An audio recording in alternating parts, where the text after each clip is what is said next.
हंस के जादू देखे दिल मोर मुस्का जाथे। तोर संग जिए के सपना दिन रात मोला थे।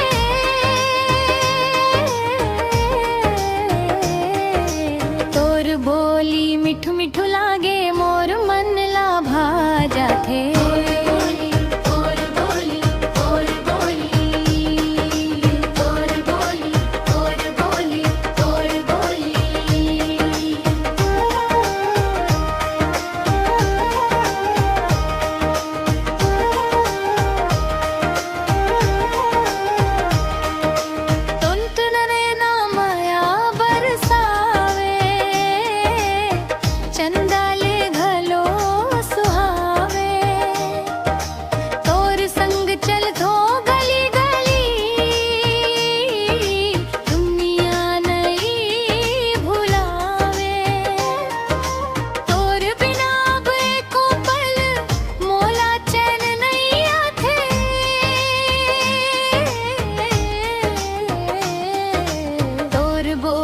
मिठू मिठू लागे मोर मन ला भा जाथे।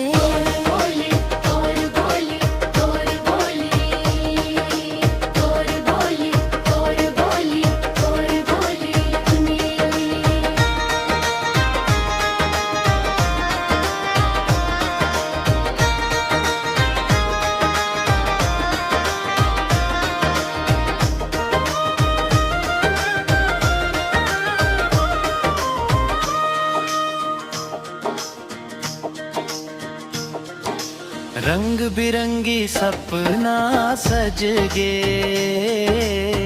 तोर नाव जुबान रच गे। तोर माया के मीठा बात दिल मन धीरे धीरे बस गे के। जियत रहिबो संग संग हम ये वादा निभा जाथे।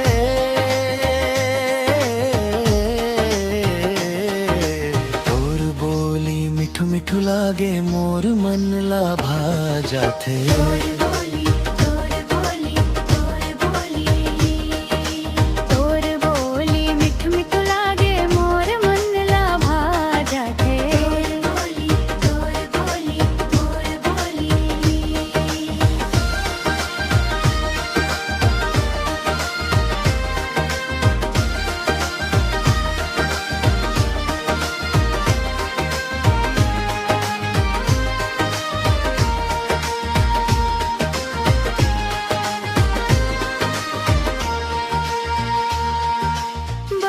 जैसन माया बरसे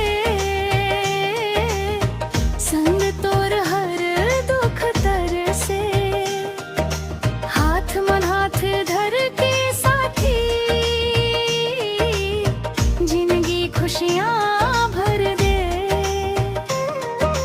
जन्म जन्म की संगवारी किस्मत मोर बना जाथे।